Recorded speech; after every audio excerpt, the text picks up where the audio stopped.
Hello everyone, for today's video is how to register your Globe or TM SIM card. Okay, after nyo pong bumili, kailangan nyo pong i-register ang inyong SIM card to activate it. And you can register it before the SIM shelf life expired. Okay, so make sure po na hindi pa po expired ang inyong mga SIM card. But before we start, kung hindi ka pa po nakapag-subscribe dito sa channel, hit the subscribe button and the notification bell.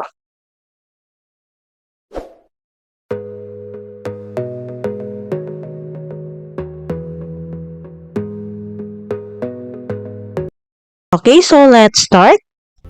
I-open lang po natin ang ating Google Play Store or App Store and then i-type po natin and i-search yung Globe One application.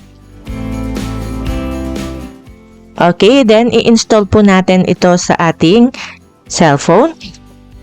Siya nga po pala guys ay kailangan po natin dito ng internet connection and ID.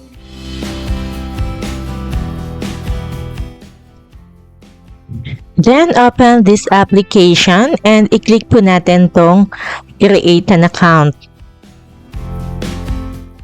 Okay, then mag-login po tayo dito ng ating mobile number.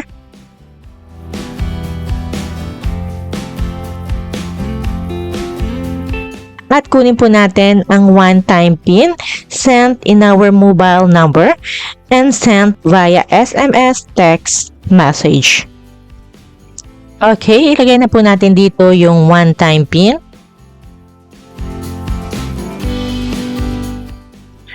Then, set up your 6-digit PIN. Okay, gagawa po tayo dito ng ating personal identification number.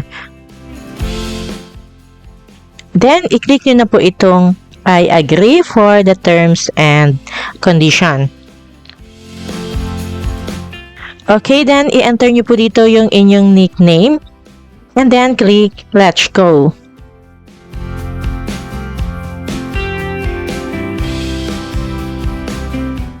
So, ayan po guys, ay nakagawa na po tayo ng account dito sa Globe One app but still unregistered. Okay, kung paano naman po tayo mag-register ng ating SIM card, i-click lang po natin to Registered Now. Then, choose an account to register. Pwede ang inyong number or register another number. And then, click Next.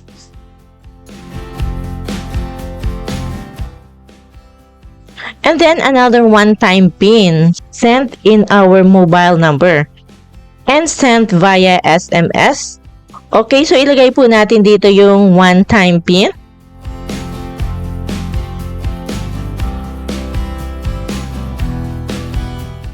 Then, provide your SIM details. Okay, maglagay po tayo dito ng ating nationality. Okay, just click this arrow down. Then, registration type. Ilagay po natin dito ang ating first name, last name, birthday, suffix, like for example, junior, senior, first, the second, and so on. Okay, kung wala naman po kayo niyan, huwag na po itong galawin. And then, dito po is yung sex, if you're male or female. Okay, next is where do you live or where will you stay? Okay, enter po natin dito yung unit number or house number, building name or hotel name. Okay, kung walang ganyan sa inyong address, just type n/a.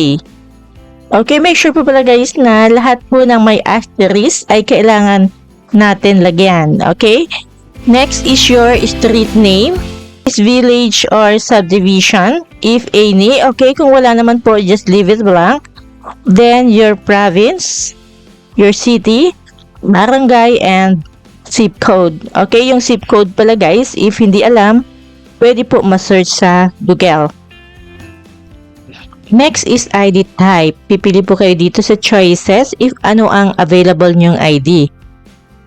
Pwede po dito yung BIR ID, driver's license, IBP ID, NBI clearance, OID, PRC ID, passport, PhilHealth ID, National ID, Senior Citizen Card, SSS ID, UMID ID, and Voters ID. Okay? At pagkatapos nyo pong pumili, ilagay nyo po dito yung inyong ID number na matatagpuan po sa inyong ID. Okay, then photo of your valid ID.